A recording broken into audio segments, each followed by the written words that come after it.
पुरुषोत्तम योग अध्याय 15। ऊर्ध्वमूलधः शाखमश्वत्थं प्राहुर्व्ययं छन्दांसि यस्य पर्णानि यस्ततं वेद स वेदवितः।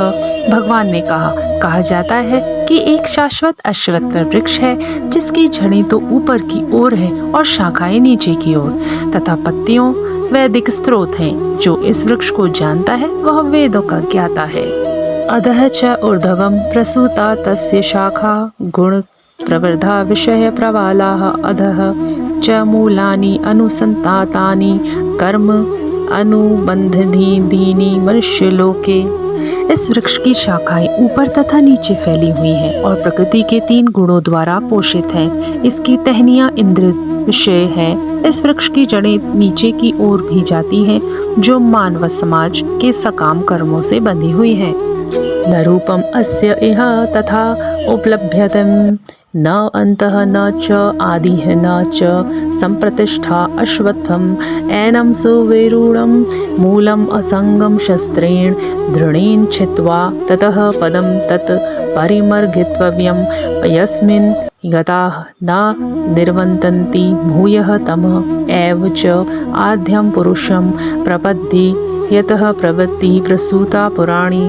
इस वृक्ष के वास्तविक स्वरूप का अनुभव इस जगत में नहीं किया जा सकता। कोई भी नहीं समझ सकता कि इसका आदि कहाँ है, अंत कहाँ है या इसका आधार कहाँ है। लेकिन मनुष्य को चाहिए कि इस दृढ़ मूल वाले वृक्ष को विरक्ति के शस्त्र से काट गिराएं। तत्पश्चात उसे ऐसे स्थान की खोज करनी चाहिए जहाँ जाकर लौटना ना पड़े और जहाँ उस भगवान की शरण ग्रहण कर ली जाए, जिससे अनादि काल से प्रत्येक वस्तु का सूत्रपात तथा विस्तार होता आया है। निर्माण मोहाजित संग दोषा अध्यात्मदत्या विनिवृत्त कामाः द्वंद्वे विर्मुक्ताः सुखदो सख संगे गर्छन्त्यामूढ़ा पदमव्यम तद। जो झूठी प्रतिष्ठा मोह तथा कुसंगति से मुक्त है, जो शाश्वत तत्व को समझते हैं, जिन्होंने भौतिक काम को नष्ट कर दिया है, जो सुख तथा दुख के द्वंद्व से मुक्त हैं और जो मोह रहित होकर परम पुरुष के शरणागत होना जानते हैं, वे उस शाश्वत राज्य को प्राप्त होते हैं। न तत् भास्यते सूर्यः न शशांकः न पावकः यत् गत्वा न निर्वतन्ते तत् धाम परमं मम। वह मेरा परम धाम ना तो सूर्य या चंद्र के द्वारा प्रकाशित होता है और न अग्नि या बिजली से। जो लोग वहां पहुंच जाते हैं वे इस भौतिक जगत में फिर से लौटकर नहीं आते। मम एव अंशः जीवलोके जीवभृद्भूतः सनातनः मनः वषष्ठानि इंद्रियाणि प्रकृति स्थानि कर्षति। इस बुद्ध जगत के सारे जीव मेरे शाश्वत अंश हैं। बद्ध जीव के कारण ही वे 6 इंद्रियों से घोर संघर्ष कर रहे हैं, जिनमें मन भी सम्मिलित है। शरीरम यत् आपनोति यत् च अपि उत्क्रामति ईश्वरः गृहीत्वा एतानि संघाति वायुः गन्धनान् इव आश्रयात्। इस संसार में जीव अपनी देहात्म बुद्धि को एक शरीर से दूसरे में उसी तरह ले जाता है जिस तरह वायु सुगंधि को ले जाती है। इस प्रकार वह एक शरीर धारण करता है और फिर इसे त्याग कर दूसरा शरीर धारण करता है। श्रोत्रम चक्षुस्पर्शनम च रसनम प्राणम एव च अधिष्ठाय मनः च अयम विश्वयान अपसेवते। इस प्रकार दूसरा स्थूल शरीर धारण करके जीव विशेष प्रकार का कान, आँख, जीभ, नाक तथा स्पर्श इंद्रिय त्वचा प्राप्त करता है, जो मन के चारों ओर सपुंजित है। इस प्रकार वह इंद्रिय विषयों के एक विशिष्ट समुच्चय का भोग करता है। उत्क्रामंतम स्थितम वा अपि भुंजानम वा गुण अविंतम विमूढ़ा न अनुपश्यन्ति पश्यन्ति ज्ञान चक्षुषः। मूर्ख ना तो समझ पाते हैं कि जीव किस प्रकार अपना शरीर त्याग सकता है, ना ही वे यह समझ पाते हैं कि प्रकृति के गुणों के अधीन वह किस तरह के शरीर का भोग करता है। लेकिन जिसकी आंखें ज्ञान में प्रशिक्षित होती हैं, वह यह सब देख सकता है। यतन्तः योगिनः च एनं पश्यन्ति आत्मनि अवस्थितं यतन्तः अपि अकृत आत्मानः न एनं पश्यन्ति अचेतसः। आत्म साक्षात्कार को प्राप्त प्रयत्नशील योगी जन यह सब स्पष्ट रूप से देख सकते हैं, लेकिन जिनके मन विकसित नहीं है और जो आत्म साक्षात्कार को प्राप्त नहीं है, वे प्रयत्न करके भी यह नहीं देख पाते कि क्या हो रहा है। यत आदित्य गतम तेजः जगत भास्यते अखिलं यत् चंद्रमसि यत् च अग्नो तत् तेजः विद्धि मामकम।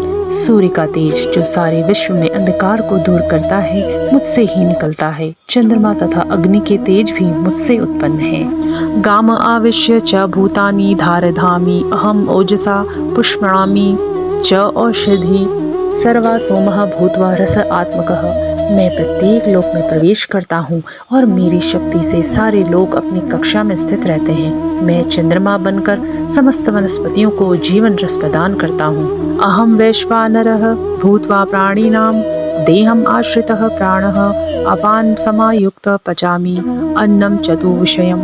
मैं समस्त जीवों के शरीरों में पाचन अग्नि हूँ और मैं श्वास प्रश्वास प्राण वायु में रहकर 4 प्रकार के अन्नों का पचाता हूँ। सर्वस्य च अहम हृदि सन्निविष्टः मतः स्मृतिः ज्ञानम अपोहनम च वेदे च सर्व अहम एव वेद्य वेदांत कृतो वेदवितः एव च अहम। मैं प्रत्येक जीव के हृदय में आसीन हूँ और मुझसे ही स्मृति ज्ञान तथा विस्मृति होती है।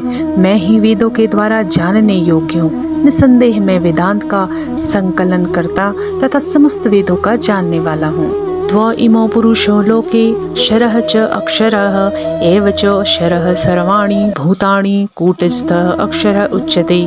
जीव 2 प्रकार के होते हैं, च्युत तथा अच्युत। भौतिक जगत में प्रत्येक जीव च्युत क्षर होता है और आध्यात्मिक जगत में प्रत्येक जीव अच्युत अक्षर कहलाता है। उत्तमः पुरुषः तु अन्यः परम आत्मा इति उदाहतः लोके त्रयम् आविश्य विभिवृति अव्यवः ईश्वरः। इन दोनों के अतिरिक्त एक परम पुरुष परमात्मा है जो साक्षात अविनाशी भगवान है और जो तीनों लोकों में प्रवेश करके उनका पालन कर रहा है।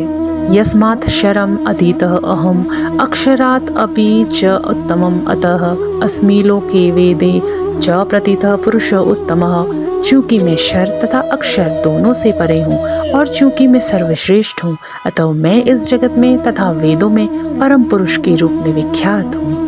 यह मामम एवं असम्मूढ़ः जानाति पुरुष उत्तमं सह सर्वविद भजति माम सर्वभावेन भारत। जो कोई भी मुझे संशय रहित होकर पुरुषोत्तम भगवान के रूप में जानता है वह सब कुछ जानने वाला है। अतएव हे भरत पुत्र, वह व्यक्ति मेरी पूर्ण भक्ति में रत होता है। इति गुहम तुममं शास्त्रमं इदम उक्तमं माया मया अनघ एतत् बुद्धवा बुद्धिमान स्थात कृत कृत्यः च भारत। हे अनघ, यह वैदिक शास्त्रों का सर्वाधिक गुप्त अंश है जिसे मैंने अब प्रकट किया है। जो कोई इसे समझता है वह बुद्धिमान हो जाएगा और उसके प्रयास पूर्ण होंगे। हर हर महादेव। ओम नमो भगवते वासुदेवाय।